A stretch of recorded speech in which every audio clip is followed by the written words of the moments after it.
All right, hello and welcome to episode 64 of the Too Hard to Pass podcast. I'm your co-host Juan Martinez, and to my left or to my right, does he have his Thanksgiving turkey ready? Jacques Slade?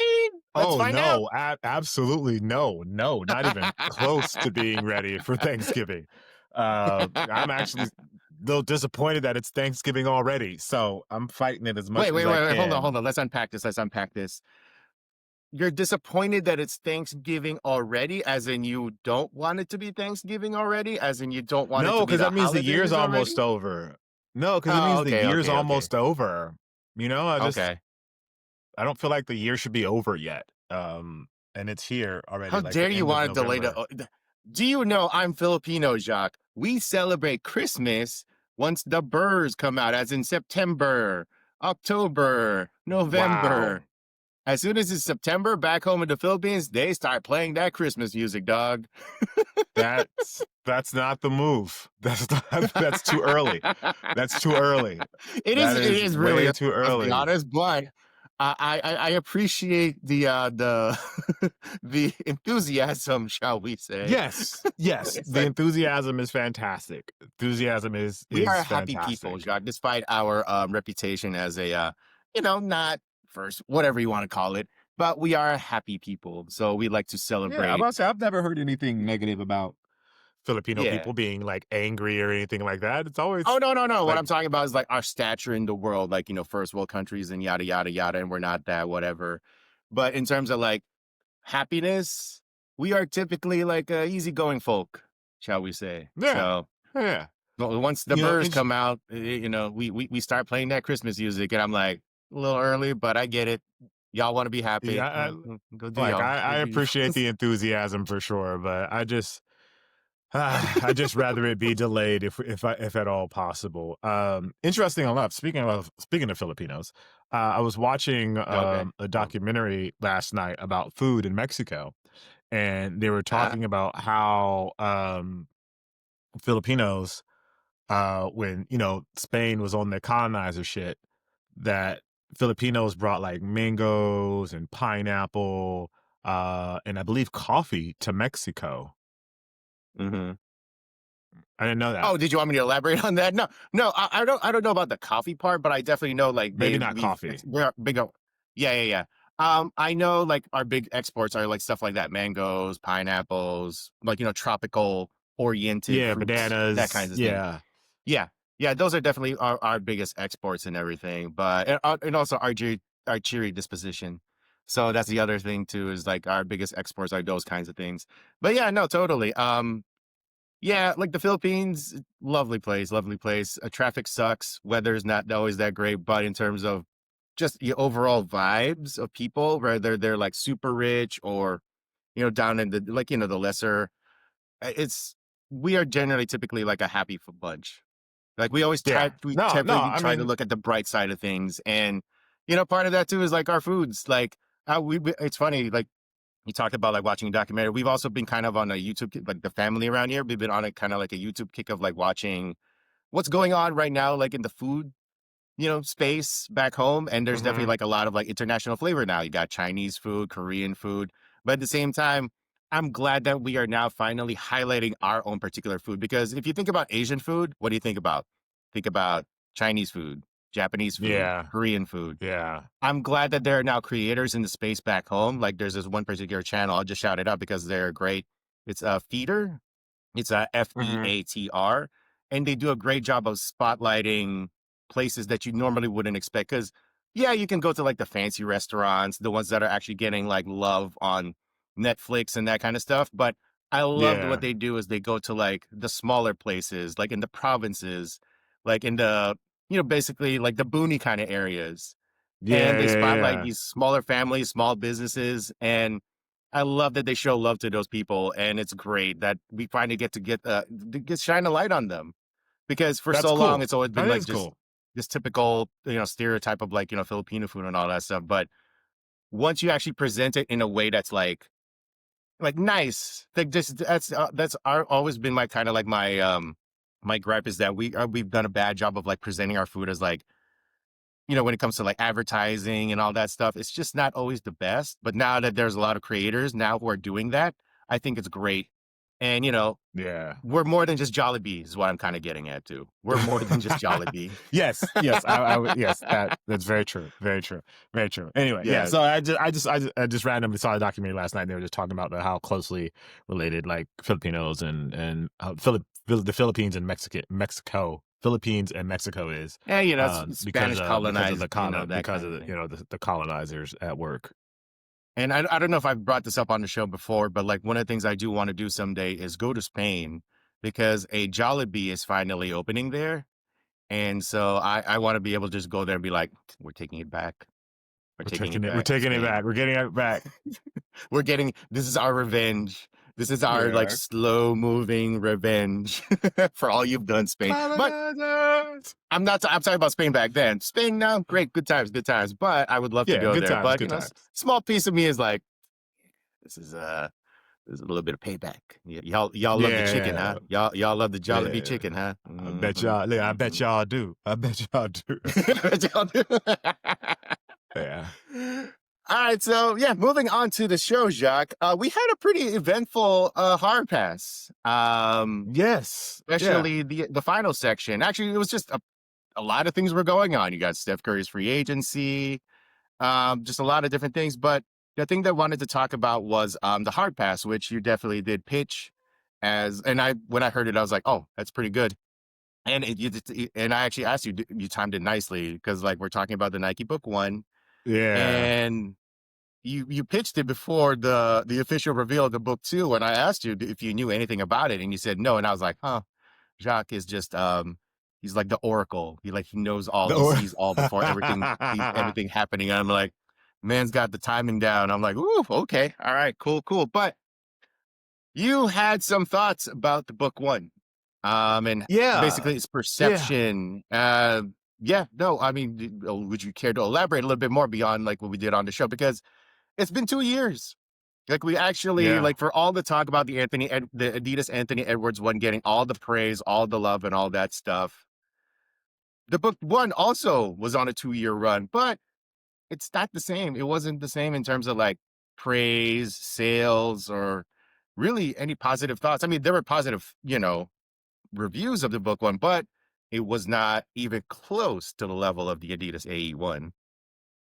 Yeah, it's an interesting dynamic between those two, between the two shoes and the two players. Like the energy Mm-hmm. that Adidas gave the AE2, I mean the AE1, um, was completely different than the energy that Nike gave the Book One. From the Mm-hmm. commercials to how the shoe was presented to the colorways, all of those things from our perspective, we would expect Nike to do with the Book Two, but it seemed Nike relied more on us as the community to market the book two than them actually marketing the book two. And they Mm-hmm. sat in they pulled from the nostalgia bin a little too much and didn't allow the book one to get its own identity or to arrive at its own identity. Like there is no there's not a defining book one silhouette that is Mm-hmm. this is the book one.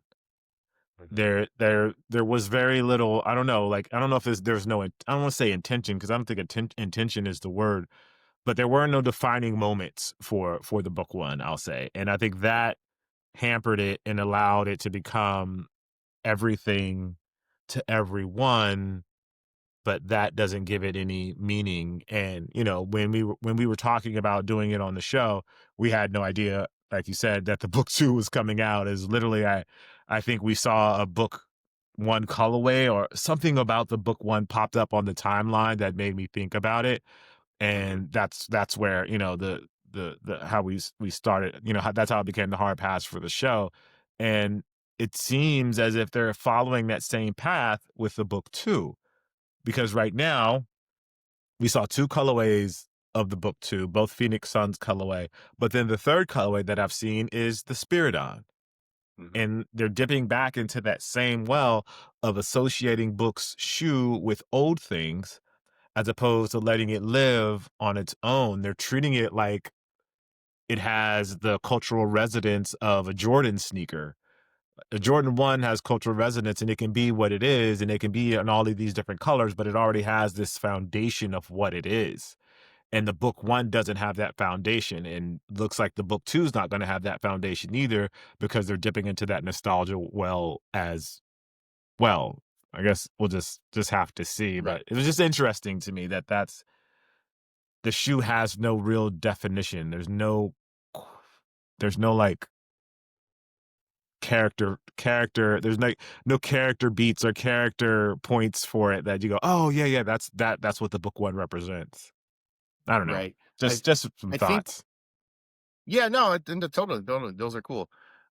Yeah, I think we put too much faith that Nike would be able to pull it off, I think, shall we Mhm. say. I Yeah. think we put too much faith in the fact that Nike kind of gets it right most of the time when it comes to these things. They're able to build an identity for each of these, signature shoes.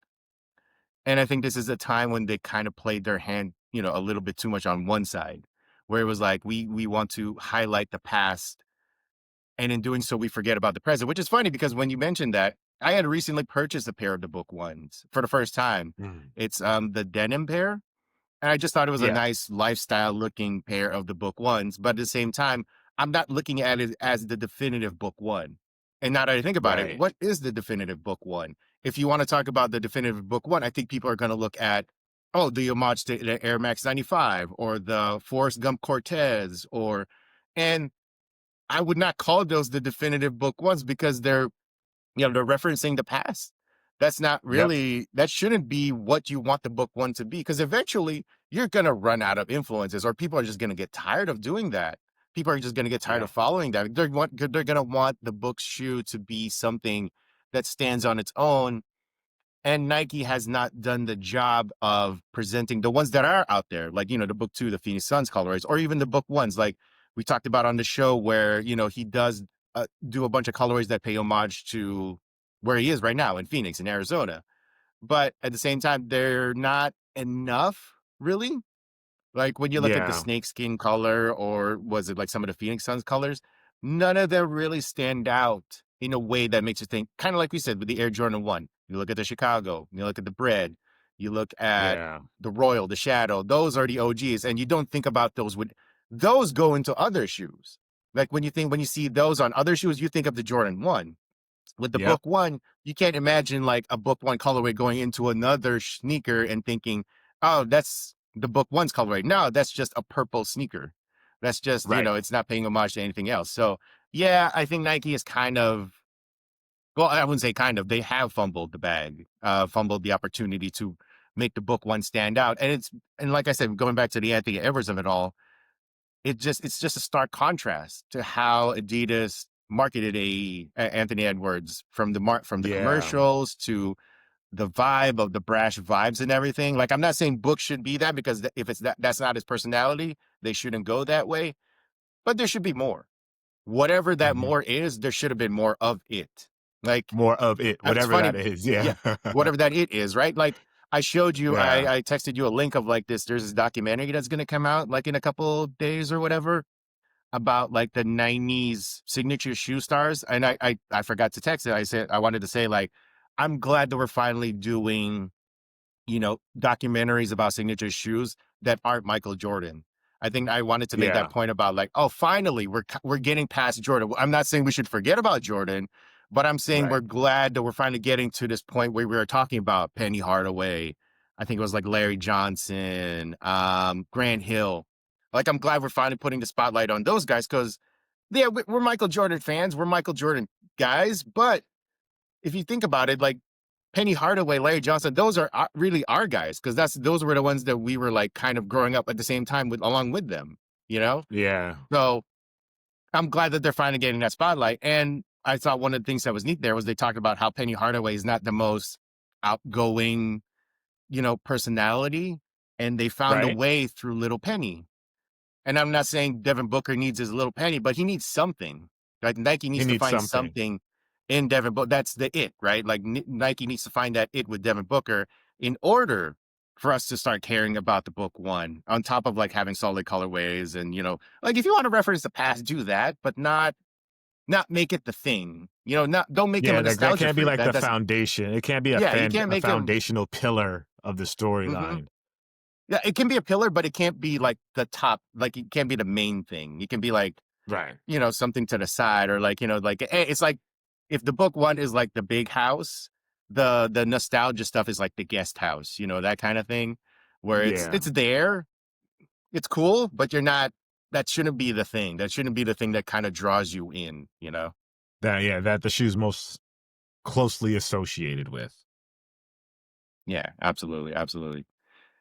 But yeah, no, yeah, that's basically like our hopes for the book two. Here's my thing though: do we think Nike's gonna learn their lesson already, or do you think they're gonna kind of go through what they went through at the moment? Like looking at what we see right now with the book two, do you think Nike's gonna follow the blueprint with the book one, or do we think they're kind of try to pivot it where they're actually gonna put more care and effort into marketing the new stuff? I would hope that they would put more into focusing on the book 2 as opposed to focusing on nostalgia. I think they've seen how effective it is or isn't, and, there's Hmm. tons of really smart people in the marketing department over at Nike and over at Wyden that can really help refocus the storyline that the book shoe is telling.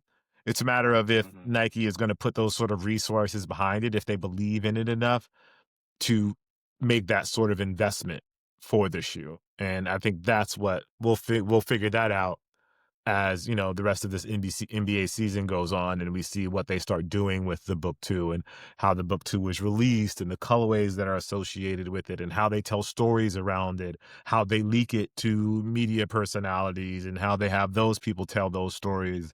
So all that will determine where we see it. I just hope that they don't let the community do the marketing, which is how I feel like they did with the book one based on the nostalgia stories and thought, oh, the community can carry this, as opposed to making the bigger investment into the shoe and using that to help tell the story for the shoe.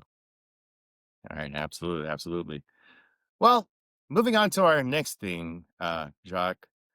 I mentioned this before we did the show, and you're like, "Man, there's nothing really to talk about." But I just thought it'd be funny if we brought it up. Travis Scott was at the F1 race this past Saturday, and he raised a couple eyebrows because not because he was wearing a new colorway of a Travis collab or anything like that. None of that. It was because he was wearing something else. He was wearing a Y-3 racing jacket. And of course, we all know Yeah. that Yamamoto is tied to Adidas. So that Yeah. raised a lot of eyebrows. It also doesn't help that I believe Adidas Originals or Adidas Y-3, I guess, dropped a comment that with the raising eyebrow emoji or something like that. So that Yeah. fueled a couple of rumors and speculation about Travis's relationship to Nike. And of course, he wasn't. I believe when he was on the track, he wore like some custom or some luxury boots or something like that, which I first thought were Uggs. Which I thought would be funny if Travis Scott, went into his Uggs phase already. Um, that'd be pretty crazy. But then, like, he was also pictured later that night, I believe, at the Red Bull garage, wearing, I believe, one of those like higher quality Chuck Taylors. So, Mm. probably nothing. It's probably a whole lot of nothing. It might not mean anything in the long run. It could just be, Travis was like, oh, this is my vibe today. I'm just gonna wear this. I'm gonna wear this to annoy Lewis Hamilton while we're on the hot lap. I don't know if you saw the clip of that when Lewis Hamilton was doing his hot laps. I think he did it for Beyonce, Jay Z, Michael Rubin, and then Travis got on there and he was just screaming the whole time. And every time they would cut to Lewis, Lewis was just like, "Oh, get I off the didn't car, see please." that. I'm gonna have to look that up. I didn't see that. Because the other ones were, pretty excited to be in the car, kind of doing the typical stuff when they go on the hot lap. They're like, ah, kind of screaming a little bit, kind of freaking out. Yeah. Travis was freaking out, but in the Travis, he's doing it. He's in concert mode, kind of freaking out, where he's Yeah. just very hyped and very energetic. And Lewis is like, okay. He just does I these can like see that. pan looking at the camera kind of deals. It's like The Office where you're like, Yeah. it's like, this is a little bit much, buddy. I can't wait to Yeah, he's get you out of this full car. performance. Full Full performance. performance. Absolutely, absolutely. Yeah. So, I don't. honestly, I So don't. do we think I s- yes, go ahead. Yeah. Yeah, go ahead. I think it's a nothing burger, but I get why people are talking about it.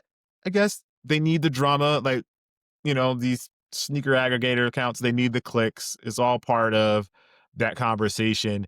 And honestly, I don't think the greater community or the greater public knows what Y3 is.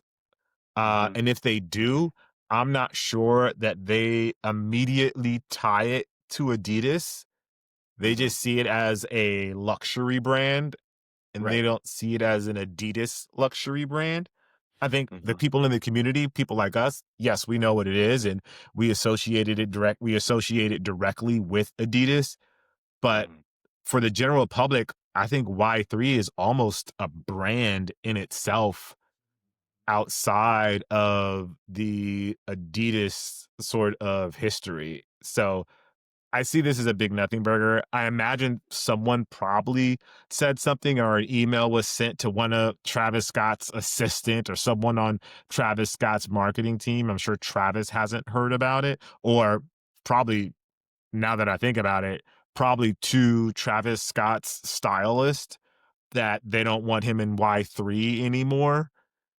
But I don't see it as a big deal. It was more, I think this is more of the community being in an uproar or trying to create an uproar or trying to steer the pot for something that honestly shouldn't even be a blip on the radar.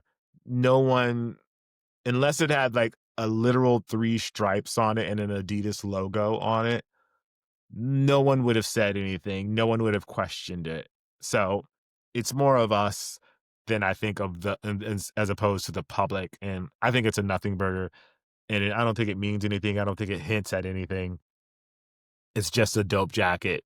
And he wore a dope jacket that's Y3 that probably cost yeah, $5,000 or whatever it is the Y3 stuff probably. costs because it's mad expensive. Y3 stuff is pretty pricey. I think part of what happened is that they saw the jacket, and of course that people got people talking, and of course, there's gonna be the people who want to project like, "Oh my god, something's happening." I think part of it is because of what happened the week prior with Steph Curry leaving Under Armour. Like, people Yeah. are looking at this as like, is this sneaker Armageddon where everybody's out for themselves now? Everybody's like moving to brands and everything. Cats and dogs are falling from the sky and all that stuff. So I think it's part of it was just because they were looking for the next big Steph Curry, oh my God, where is he going kind of deal already. So I think that's Mm. part of what happened is that uh, they were just kind of piggybacking off that. And the other thing too is if Travis had worn an Adidas, like say track jacket, Nike would have cut his Right. ass like yesterday.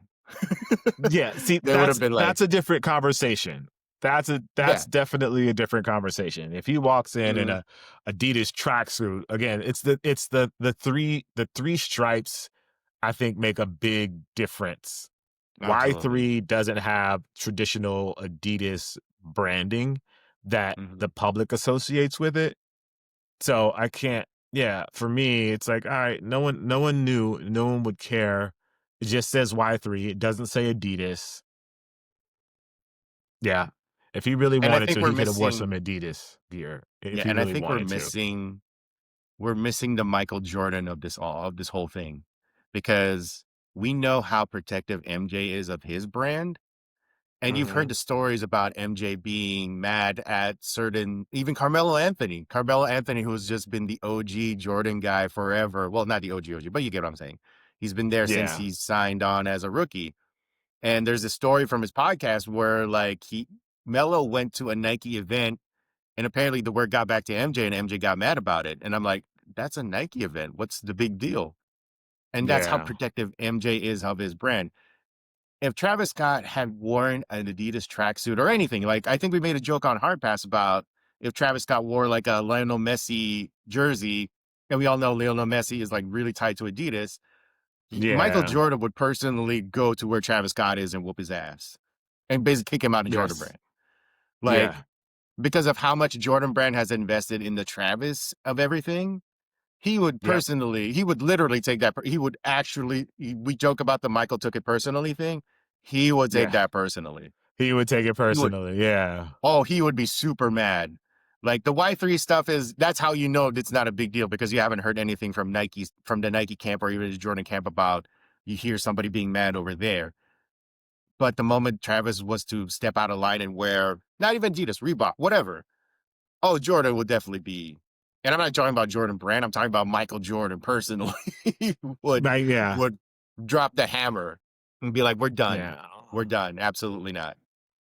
I think this was just a stylist Hmm. putting something on Travis that, the Yohei Yamamoto, like, he's respected, everybody loves his work Hmm. kind of Yes. thing. And so it was like, all right, it's a luxury thing, not an Adidas thing. And I think that's where all of the conversation is about. Like, all right, oh my God, people trying to turn it into something, maybe hinting, like there are better ways for Travis to say he's going to Adidas than wearing a Y-3 Oh yeah. jacket. Hmm. So I'll put that out there and I'll leave it at that. Yeah. Not that we know anything. We'll just Not put it that at we know that. We'll just anything. leave it. Just putting it out there. And this is when we do the awkward pause. All right, Jack. This is episode 64 of the Too Hard to Pass podcast. I know Yes. people don't really celebrate episode 64 or whatever show that they do, but to me, 64 is a We're special better than number. them. Yeah, we're better Yeah, of than course, them, and so we will. definitely better than them. So, in Yeah. honor of episode 64 of the Too Hard to Pass podcast, we're not going to do a sneaker Mount Rushmore plus. We're going to do two. No, wait, not two, three different 3. Mount Rushmore pluses because let's be honest, it's a short week. There's really not a lot to talk about. So we're going to do it this way. So first up, we're going to do a trio of Mount Rushmores. And I thought first we'd do, in honor of the Travis Scott of it all, let's do a Travis Scott sneaker Mount Rushmore plus to kick things off. Okay. For the categories, we're going to go with Nike. They were going to do an Air Jordan 1 because there's a lot of Air Jordan 1s. And then the Air Yes. Jordan 4 or 6 because I think it started, I think, wasn't it Travis, like first collab was like an Air Jordan 4 and they also did a couple of 6s. So we're going to put that in its own separate category. And Yeah. then a jump end jack because that's his technically. See, that's the other thing. Michael Jordan would burn all of the jump end jacks that are in the factory if he ever wore an Adidas That's jacket. funny. And then finally a wild card. So I forget who went first with this one. I Oh no, I think went first you last went week. first. Yeah, yeah. Yes, so you can All right, start so with we're your kicking it Nike off pick. with a Nike Travis Scott sneaker. I Yep. think I'm going to go Mhm. with one that I actually really liked, the 270, the Air Max 270 React. Oh, okay. Yeah. Hmm. I'm a big fan of the Air Max 270 React. I have a couple pairs in here, so I was looking at over there. Wait, So couple? it's one of my Hold favorites. on. Hold on. Couple? A You have a couple couple of pairs? React, not Travis Oh, Scott's okay. shoe. I I'm was just like, saying the fuck, I'm a 270 size 11. React. What the heck, man? I'm just saying the 270 React in general. Yes, I was 270 is great. I'm a big Yes. fan of that shoe. It's really comfortable. Hmm. So for me, that's one of my favorite Nike shoes that he's done. Yeah. Cool. So for my Nike pick, I'm going to go with the SB Dunk. Not Yeah. to be quite honest, I'm not the biggest fan of Travis's Nike stuff, other than the 270. Actually, I would have picked the 270 if you had not picked that. So I'm gonna go with the one that just got the most hype was the SB Dunk. I mean, the Air Force ones were also Yeah. pretty hype, but the SB Dunk was the one that people probably most recognize out of all of his Nike output. And also because there's no way in hell I'm ever gonna pick that PlayStation one that he did because those were garbo. I had no idea what they had to do with PlayStation. It was just whatever. They just had to do like, maybe they got the call place like we want to do something with Travis. They put that together. Maybe that was just the first thing they saw in the sample batch. And they're like, let's do this one. Let's slap a PlayStation logo on it and call it a day. Cause Okay. holy hell, that was terrible. Terrible, Kenny. Uh to quote Charles Barkley. Or terrible, Kenny. Um, To quote the legendary Charles Barkley, yeah. absolutely. So for my Air Jordan 1 pick, oh gosh, there's actually quite a bit, and some of them are pretty cool. I think I'm gonna go with the pair that Kevin Durant wears a lot, just because it's pretty funny. There's that one of the lows. I think it was like the mochas, I think is what it's Oh, called. yeah, yeah, yeah, yeah, yeah. Yeah, and for like I remember Kevin Durant saying like it's his favorite shoe of all time. I mean, I could have gone with the fragments because those are pretty cool too, but they're also the most frequently bootleg pair I've ever seen in my life. Especially coming from the Philippines, you see a lot of videos of those particular pairs coming from the Yeah. Philippines. I think I'm gonna go with the mochas that Kevin Durant specifically wears. I think it's the Okay. mochas, reverse or whatever. But yeah, That's a good choice, good choice. For me, I'm gonna go with the Fragment Jordan 1 Low for my Jordan 1 hmm pick, just because which it's one? The my one that just that's came out or the one previously? the one previously, the one that looks Oh, the okay. original, Travis Scott Fragment Jordan 1. I just really love that sneaker. I have a pair here, I've worn them, like, 2 or 3 times. I just really love them, Mhm. and I know that they get bootlegged a lot, but I still like them. I still like the way that they look. I think that's that blue and that black just looks really great on the Jordan 1 Low. So that's for me easily my pick. Then for the Air Jordan 4/6, I'm gonna go with I think it's officially called Cactus Jack, but I think it's like the Oilers colorway. But I think it's Oh just the yeah. Air Jordan 4 Cactus Jack. But I personally like the Oilers moniker more than that. So Yeah. that light blue is just absolutely beautiful, beautiful, beautiful, beautiful. I was lucky enough to get a pair of those as well. There's 2 different versions. There's the friends and family version, and then there's the regular version. I have the regular Mhm. version. The regular version has, I think the lining is different. I think it's just like the red lining is different, but Oh, okay. I just really love it. I think it looks really cool. It's really cool looking shoe to me. I would just like to put this on the record. Jacques Slade likes a light blue sneaker. Light blue, I as do. in I do. I never Carolina said I blue. didn't As like in, I never yeah. said I didn't I like just want light to blue. point this out that noted hater of light blue, Jacques Slade, No, just gave no, props I to think a light blue. no, Mm, I mm, never said I mm, didn't like light mm-hmm, blue. mm-hmm, mm-hmm. I I think, just said it doesn't yeah. denote the strong, powerful message that people often associate it, is that's what I was saying. And there it is. There it is. You just couldn't, Yeah, just the truth. just couldn't Just just sharing admit that it's honesty. great. Just couldn't admit that it's I'm awesome. giving you Just couldn't honest admit that it's truth, just a great. Juan. Just giving you the truth, All right, so man. for my we got him. We got him. That's all I gotta say. We got him. We got him. We got him, Perfect. everybody. All right. So for my pick for the Jordan 4/6, I'm gonna go with the olive Cactus Jack Air Jordan 6. That's a Because good you one. went with Yeah, yeah. the Oilers. Only because you went with the Oilers. If I had gone first, I totally would have picked the Oilers Mm, light blue colorway because I think okay, those are pretty alright. cool too. But in light of that, I'm gonna go with the olive Jordan 6 Cactus Jack. For my pick for the Jumpman Jack, I'm going to go with the citrus. What is it like? There's like an off, like a sail citrus yellow color, or oh no, green or something like that. Like a light bright green. I forget specifically what the colorway is. Oh, okay. Um, the only reason I'm picking that is because I gifted a pair to my I'm not gonna say my godson because he's technically not the godson. I'm not godson, not godfather this time. To my nephew, who was born last year. So I gifted him a baby, like a toddler pair of those. So I'm gonna Oh, go with that's that. cool. Yeah, yeah, yeah. That's cool. So that's yeah, gonna go with that for the Alright, Jumpman Jack. for my Jumpman Jack, I'm gonna go with the mocha, the Mm, brown and, like, black colorway. Feels like a good hiking shoe, honestly. It's not mhm.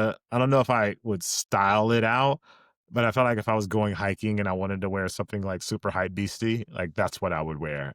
I feel Nice. like I could wear that one into the woods, which is a weird thing to say about a Travis Scott shoe, but that's what it feels like to me, and that's what it reminds me of.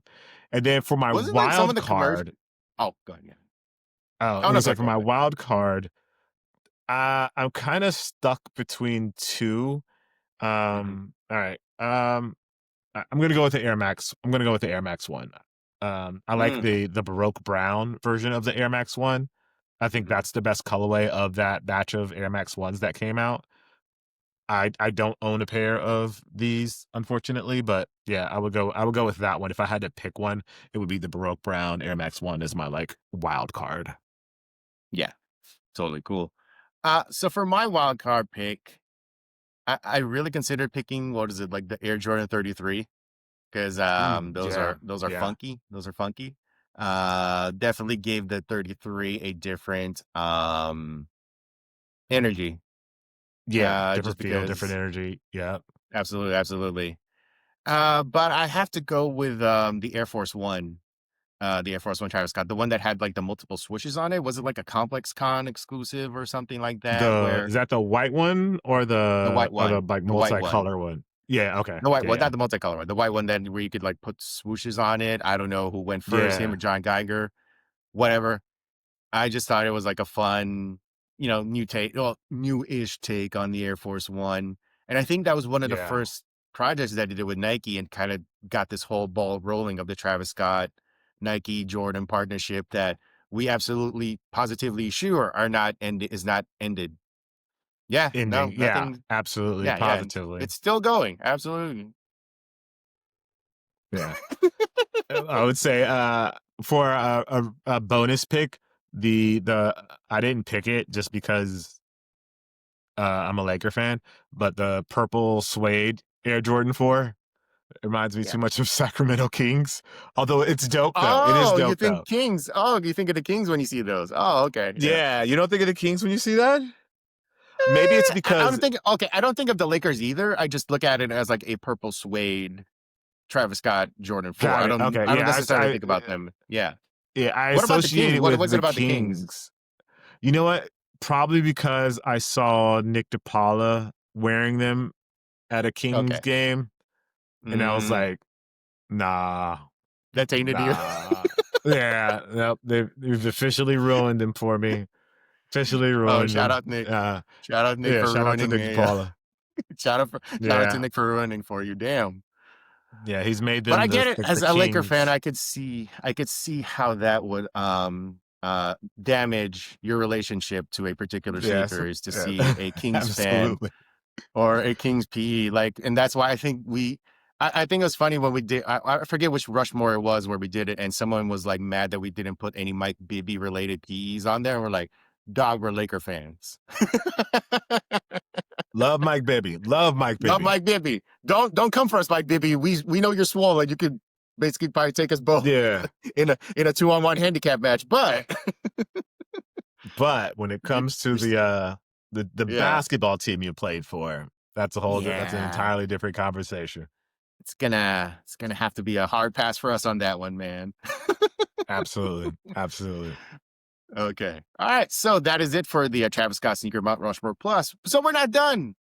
Now let us do in honor of Thanksgiving. It's the Thanksgiving Mount Rushmore Plus. Pew, pew, pew, pew, Pew, pew, pew, pew, pew, pew, pew, pew, pew, pew, pew, pew. pew.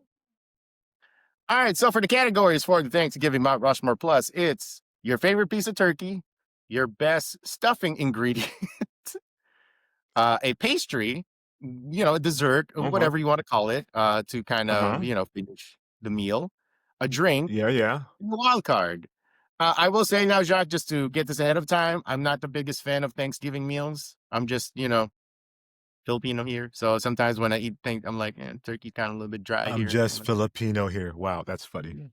Yeah. It's we kind of do our own thing when it comes to Thanksgiving, but I'm gonna play along with this one because in honor of Thanksgiving, we might as well just do that. So yeah. Okay. Uh, Well, for this one, let's not do the snake draft. Let's just go do your five, and then I'll do my oh, five. okay. Okay. So All you right. So you for start this this one one, off. Go ahead. Yeah. okay. So for my piece of turkey, I'm gonna go with the breast because that's the easiest one. And when it's time for the cutting of the turkey, that's what just get handed off to me, and I'm just like, I'm just gonna I love put that. Okay. Uh-huh. whatever sauce or gravy is on here, just to put some flavor into it. And it doesn't matter if it's with the family or if it's Friendsgiving or other people.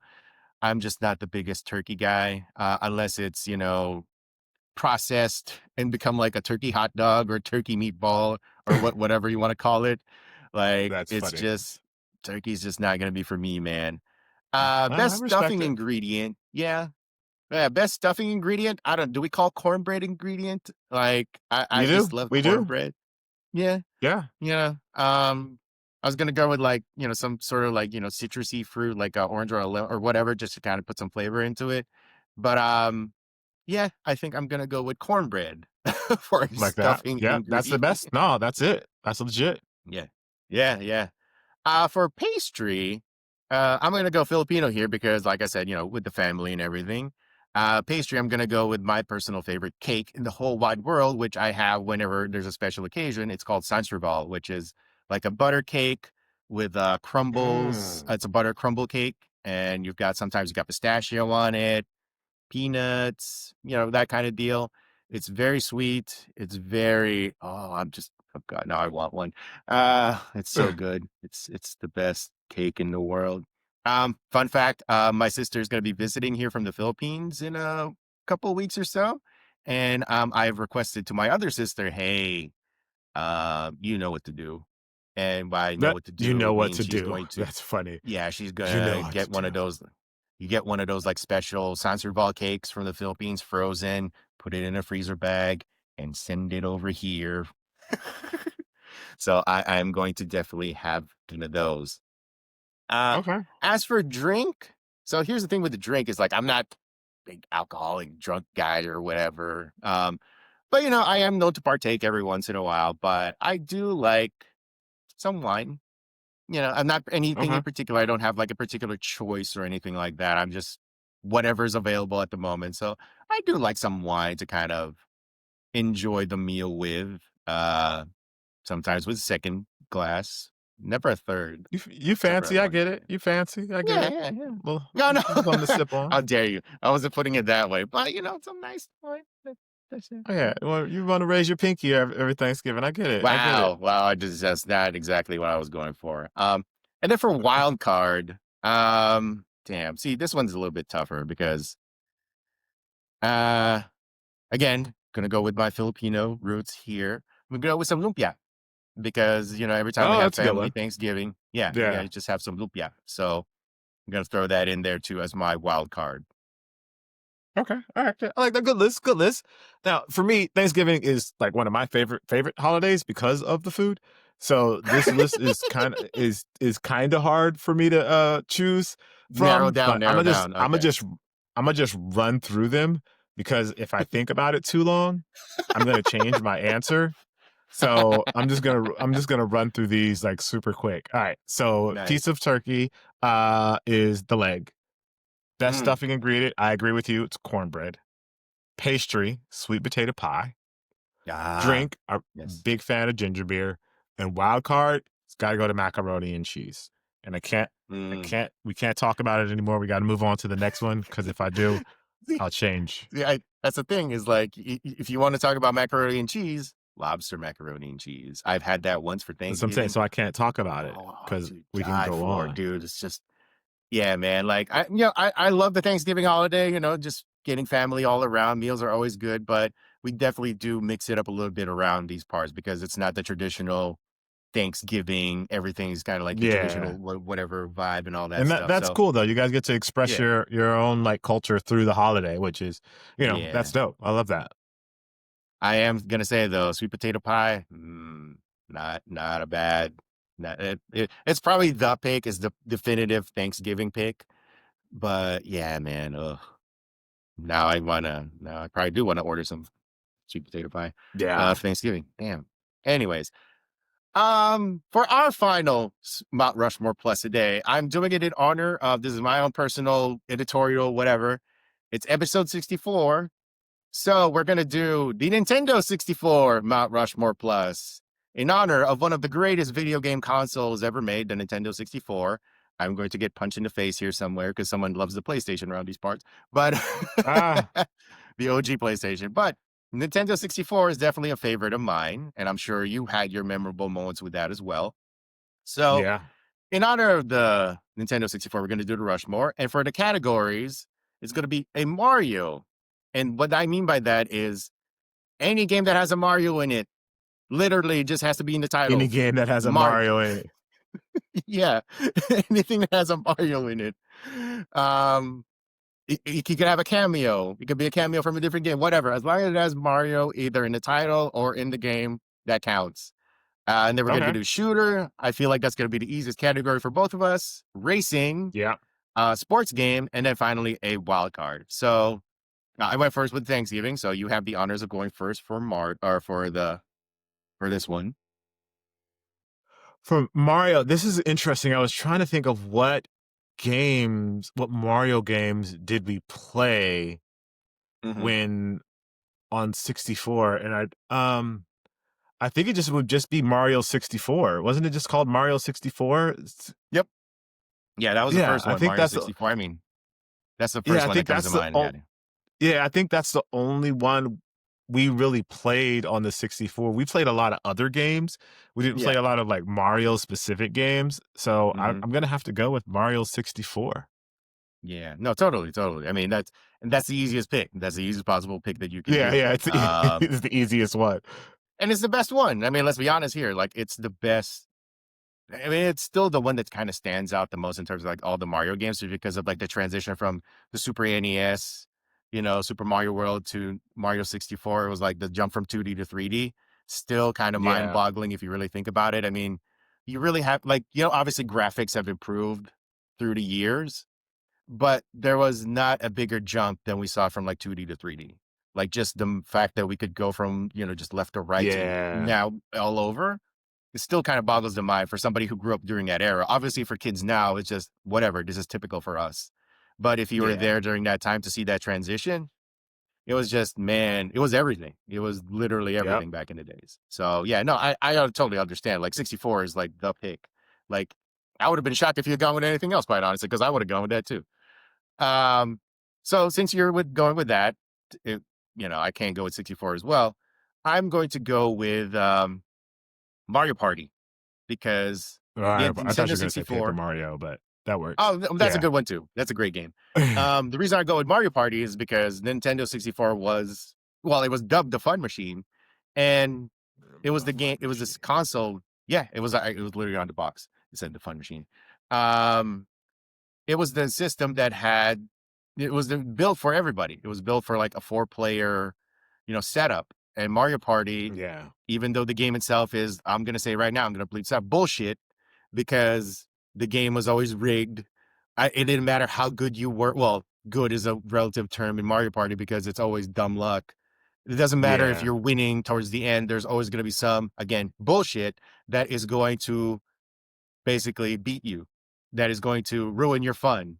Like you could do as well as you possibly ruin can, get your all the stars, get fun. all the coins that you probably can. But at the end, they're going to do some random nonsense that is going to knock you off.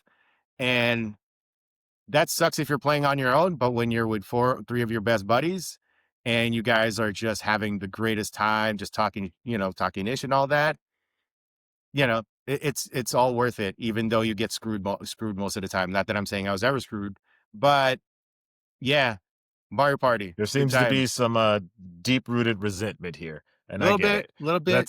I'm just gonna say, Let's move on to the a little next bit. category so we Yeah. don't, start anything. Okay. So for shooter, I feel like there's two choices. Um, Mm, what? There's one? Oh. Okay. Well, there's okay. There's one.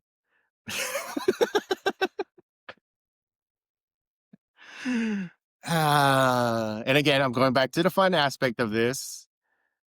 Hey man, nothing topped the four-player GoldenEye deathmatch. And especially the way that we there did it it is. with the cardboard taped on the TV, so we couldn't see all of our sides, so we couldn't see what Oh, everybody wow. else was doing. Yep, We we didn't taped go pieces that of far. cardboard to the TV. Yeah, man, that was obviously like the dumbest thing, and please don't do that anymore because most people do it online now. But back Yeah, then, you that's taped funny. pieces of cardboard to the CRT, and you just looked at your side, and then you'd catch your buddy, be like, "The hell are you doing? Hey man, don't Yeah. look at my Stop thing." peeking. Stop So screen cheating. stop Stop peeking, screen stop peeking. cheating. Yeah. Yep. So So for totally my go shooter, golden eye. obviously is going to be the same thing, GoldenEye. Yep. Just it's obvious. And then for the sports game, um, I was Wave racing Race first, racing. 64. Oh, Okay, well, racing. Oh well, well, Wave Race 64. I think that's still well, considered. racing That's four. oh, you mean racing like like Mario Kart racing? Is No, there a no, no, no, no. difference? I mean, racing. Yeah. Wave race still counts as a racing game technically. So Yeah, I would say Wave Race yeah, yeah. No, that's a is good my one. is All right, and we're back. Stuff happened. We kind of had to Yep. take care of a couple things. It's on me. It's kind of on me. And I know on why me. you're pointing. Yeah. Yeah, It's me. so, It's me. I'm pointing at me. I'm pointing at me. I can see me in the screen. Bad guy. Bad guy. Spider-Man. Spider-Man. Anyways, we'll get back to it. So for my pick for the racing game for Nintendo 64, you went with Wave Race. I'm gonna go with Mario Kart 64. Same thing, same vibes. Mario Party, basically shenanigans. The Wario Stadium. There's that infamous jump there on Wario Stadium where everybody's like, "Don't you dare use a mushroom, or I mean a shell, a blue shell, or a lightning bolt. I swear, if you do that, we're going to throw." Not that I say I ever got involved in any fights, but I did see a couple of heated arguments because a lot of this Wario sounds really Stadium. personal to you. Like, I It feel like is! Come on! That was my thing, man. Gaming was, just 64, man. Just a lot of great memories. You can't knock it. So Nah, you just sound like a lot of things happened to you. That's all I'm saying. So it sound like there was a lot of things. Formative years. A lot of friendships Formative were years. made. Formative friendships were made and broken over Mario Kart 64. And bro, I was gonna say, sounds like more broken than made. More Is broken. what I'm even hearing. even more than GoldenEye. Even more than GoldenEye. I gotta be real about that one. That's hilarious. For sports, gosh, no, sports was not the 64's forte. There's not really a lot of games that I remember really playing on the sports end. I guess I'll go with Tony Hawk. That's a good one. That's a good one. Better versions were available on other consoles, PlayStation, eventually on, Xbox, PS2, and all that stuff. But yeah, I think I'll go. Oh, no. Yeah, scratch that. Now I remember. Now, there is one game though. WWF No Mercy. I mean, it's sports adjacent. It's wrestling. Yeah. But Yeah. I was thinking like sport. I mean, yeah, wrestling's sports adjacent. It's sports entertainment, as they like to say. So I guess we'll go with that. That's why I wasn't thinking of it like right away in terms of sports. So I guess we'll go with WWF No Mercy for. Okay, that's a good one. Yeah. Okay, for my sports pick, I'm gonna go with 1080. Yeah. We went hard in the dorm rooms on 1080. None of us had ever been snowboarding before. None of us ever really even been to the snow before. But we were going hard on 1080. Loved it, like, especially when you got a new trick in. Brought everybody into the room and was like, look. So yeah, 1080 was the one. 1080 was the one for sports for us. Absolutely. And then for wild card, that's a tougher one because my wild card was literally WWF. So I'm trying to think of something different. I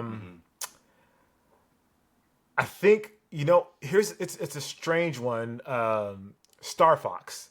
We had a lot of hope. We had a lot of hope for Star Fox. I don't think it really met anybody's expectation. Really? Yeah, I don't think it really met anybody's expectation of what it was.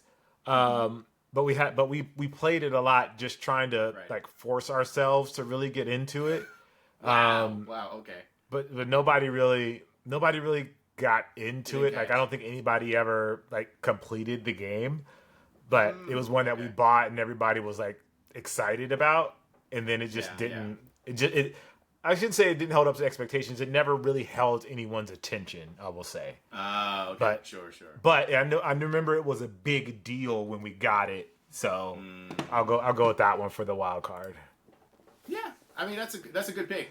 I actually enjoyed Star Fox 64. It was like the first game that had the Rumble Pack, so it was the first time your controller would like shake and all that. Yeah. So that was like a big gimmick of Star Fox, and I could see how like it was a game that could not meet expectations in terms of like what people were hoping for was like more of like a free roaming, because Star Fox was like an on rails thing. You didn't really have like direction. You could go alternate paths, but you couldn't just go anywhere you wanted to go for the most part in that game. Unlike what was it? There was like a Star Wars X-Wing. I forget which game it was, like Rebel Star, whatever one of those was a little bit more like that. But yeah, I could see that. For wild card, I just couldn't. Coming up with the categories, I couldn't just think of like one to who aren't in there because I wanted to make sure there was a Mario specific category, and then obviously shooter Oh versus yeah, yeah. sports. So for wild card, I'm just gonna go with Legend of Zelda: Ocarina of Time, which is Oh, one of the greatest, if not the greatest game ever made. It's definitely up there for me for like top 5, maybe favorite games of all time, just okay. because of the promise of Zelda.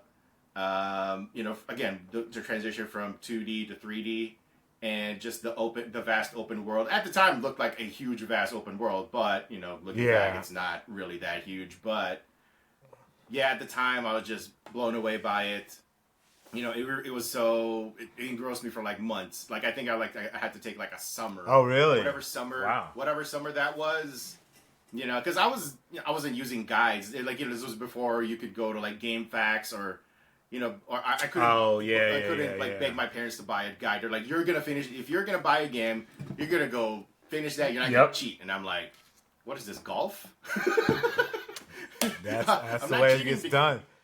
It's like you go finish this. You're not gonna cheat your way through it. And I'm like, all right, damn. I said, so I'm just gonna go knock this out. And just I think that's a whole different episode about playing games without having like a cheat or routes yeah, and knowing everything and knowing all the things right. about the game and how that's a Totally. whole different episode. I'm not even going to get into it because I can imagine what's going there's on a whole for another psychology 30. to it. I understand Yeah. totally. But yeah, Yeah. wild card had to get that in there. Legend of Zelda: Ocarina of Time, aka one of the best. I had the gold cartridge.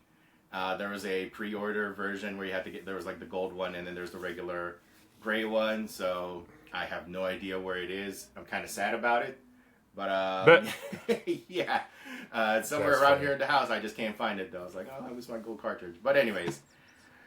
Okay, so that was supposed to be episode 64 of the Too Hard to Pass podcast, but we got breaking news. Which Jacques Slade is very happy about. Oh, I'm so excited. I'm so excited about this news. I can't wait to talk about it. So in between the break, where we had to take a break in between it, news hit the internet that Caitlin Clark is apparently, and this is how the headlines had framed it, Jacques. Caitlin Clark is to blame for Steph Curry leaving Under Armour. That's how I've seen some of the headlines. I'm sure like the New York Post or these other outlets of reputable, whatever, have framed this story, is that they are kind of pinning Caitlin Clark as the reason why Steph Curry left Under Armour. So, according to Bloomberg, which is, again, very reputable, I'm not going to knock that one. Like, Bloomberg is a very reputable news outlet. They are reporting that, they did a story on Steph Curry's exit from Under Armour. Of course, there's like a paywall to actually read the article, so I'm not going to do that. Especially for something like this, because as soon as I saw this headline, I'm like, the BS meter is like, definitely spinning, especially like, shooting up to like, the top of the whatever. But according to their sources, one of the primary reasons for Steph Curry's departure was because of this disappointment that he has in Under Armour for being unable to secure the services of Caitlin Clark. I'm not sure if it's to sign Caitlin Clark to Under Armour or to get her to be under the Curry brand. But apparently that is one of that was potentially like the straw that broke the camel's back, or whatever that analogy is, that caused the breakup between Steph and Under Armour. And of course, this is being picked up by every outlet, and people are going at this very moment, ape bleep. And yeah, I just have to say, man, people are really jumping on the Steph Curry, anything related to Steph. And now that you got Caitlin Clark involved, ooh boy, that Stephen A is going to talk about this on ESPN like the first chance he gets. Everybody's going to jump on this story. And now that I have set the table, Jacques Slade, your thoughts? Well, I will say that this type of thing happens all the time. Athletes are courted by all of the brands. And to peg Caitlin Clark as the reason that Steph Curry left Under Armour is wholly inaccurate. Like, first, like one, you're putting too much stock into Caitlin Clark. Like, no doubt she is a star. No doubt she's incredible. She's going to sell shoes. She's huge. She's, a massive star. But her alone can't maintain a brand. Second, you do a disservice to Steph Curry. You're insinuating that Steph Curry can't survive without Caitlin Clark at anywhere, which, again, is a disservice to Steph Curry. So hearing things like, I don't doubt that Under Armour courted Caitlin Clark. That's, if they didn't, that gives Steph even more reason to leave. But for people to say she's the reason can't be the reason. The math doesn't math. It's not adding up. There's no way possible. Maybe disappointed? Yes. Every brand is disappointed that they didn't get Caitlin Clark. Not just Under Armour, not Adidas, not just New Balance. Every brand put a deck in front of Caitlin's agent and was like, yo, we want her here. So there's really not much more I think I want to say to that, because otherwise I'm just going to be angry and really disappointed that people would go to this extreme and believe that Caitlin Clark has that much power, that Steph Curry is that weak, and that Nike isn't that huge that they could get Caitlin Clark services. So I'll leave it at that. I don't want to get too angry and get too upset, but be careful what you believe, people. Yeah, and unfortunately, now that this is out there, it's going to get picked up by not necessarily just, like I said, the reputable news outlets. I mean, I see it on Bleacher Report, I see it on Sports Illustrated. I'm sure all of those particular ESPN, you're shaking your head. Because that's the reality is, man, like, Steph Curry leaving Under Armour was huge news. You saw the business that it did for everybody. Like, let's be quite honest. Like, this is the most views we've ever gotten on one of our videos for, Too Hard to Pass was like the emergency episode we did on Steph Curry. Now you're throwing Caitlin Clark into the mix? This is Steiner math on steroids for all of my wrestling fans out there who understand the reference. But this is like the perfect coming together. This would be like... Yeah, I mean, it's great for headlines. It's great for headlines, and it's great. I haven't, to be fair, I haven't read the article, so I don't know exactly what they say.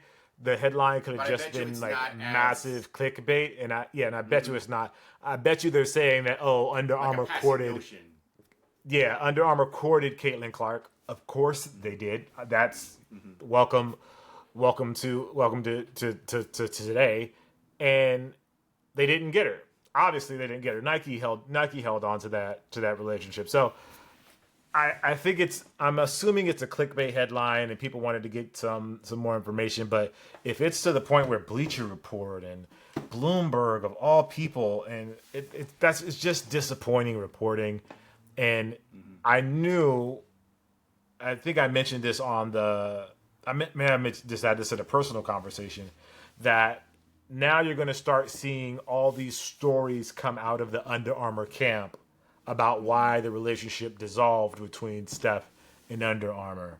And this is just an example of that. Someone that was privy to this leaked this information or shared this information with a reporter, not having the full context, just knowing their perspective on it and not really knowing, imagine not knowing how the business works and how large this business is.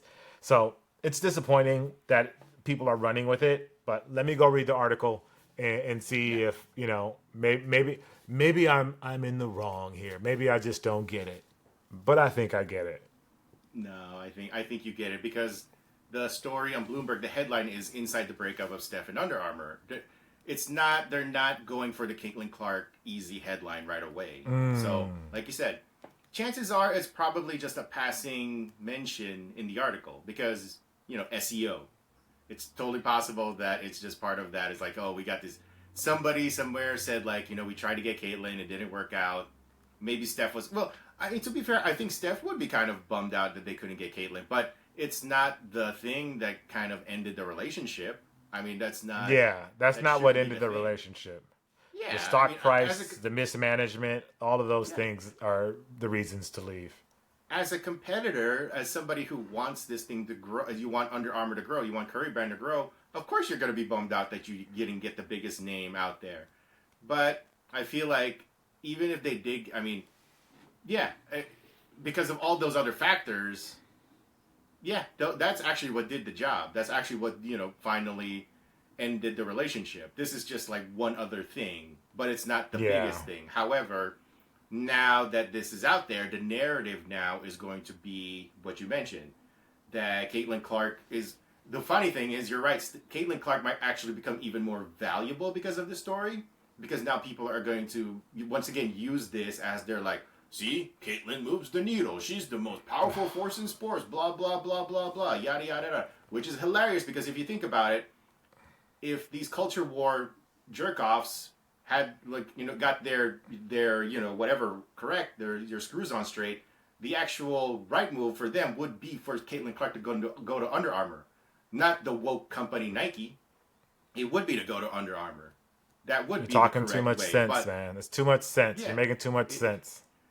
but now they're gonna frame it as like, see, Caitlin Clark's blah blah blah, the most powerful thing, but she's signed to the woke company, so make it make sense, guys. And then Steph is the one who left the quote unquote unwoke company Under Armour, and he's now branching out and doing his own thing. What if he signs with a China brand? Now what? Now what, guys? Like, so yeah, it's gonna be and to drop this on Thanksgiving week, where there's not gonna be a lot of big headlines. This thing is gonna at least last for like the rest of the week now, and somewhere Caitlin Clark is like, why is everybody talking about me again? Yep. Why What why happened? am I trending? Yeah, it's the 50 Cent, like, why say F me for? Like, what are we doing? Right. Yeah. It's the Yeah. off Yeah. season. What do we? I thought I could at least get a break, from you jerk offs because it's the off season. But no, Not at all. no. Apologies to Caitlyn. Apologies to Steph.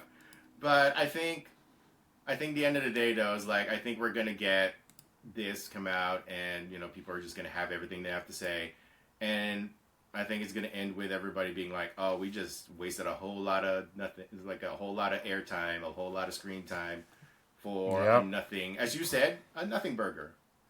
Like, Nothing burger. like yeah. I'm gonna just go for a walk. Soon, like, Yeah, you should. Are we? It's Are we? probably the smart. I'm gonna go for a walk to clear my mind. Yeah. And with that, this is probably the saddest ending to a podcast we've ever done. But Yeah. we Yeah. had to, yeah. And with that, Anyway. that was episode 64 of the Too Hard to There Pass it is. podcast. The Thanksgiving episode, the episode 64 in honor of the Nintendo 64, all those good things. And what if Travis Scott left Nike, went to Under Armour? Yes. Steph Curry went to a China brand, and Caitlin Clark went to Under. Oh my gosh! Like all of these three biggest. These are like the three biggest names in sneakers right now: Caitlin, Steph, and Travis, and all of them just happened to come up this past 2 weeks. Yeah. Is it all a conspiracy, Jacques? Is it all conspiracy to get everything juiced, to get people talking and all that stuff? Is it all part of the conspiracy, man? Dun dun dun. It's the Illuminati. It's the sorry. Illuminati. It's the It's the Illuminati. Illuminati, man. It's the Illuminati, Anyway, man. They coming, man. It's what Kyrie yeah. said. Anyways, Jacques with the shameless plugs. All right. Thank you guys for watching the show. As always, we appreciate you. Make sure you leave us a comment. Make sure you leave us a review. Give us all the stars. Share us with your friends, just so they know how cool this show is, or not cool this show is, and they listen unironically. I don't know. Just want them to listen and pay attention to what we got going on. I'm Jacques Slade. That's Juan. If you want to shoot us an email, it's toohardtopasspodcast@gmail.com. That's the toohardtopasspodcast@gmail.com. Yeah, happy Thanksgiving. Hope you guys have a great holiday with your families. If you're watching this before Thanksgiving, if you're watching this after Thanksgiving, that's meant for next year. So, yeah, happy Thanksgiving either way. All right, y'all. We appreciate you, and we'll see you soon. Peace. We out.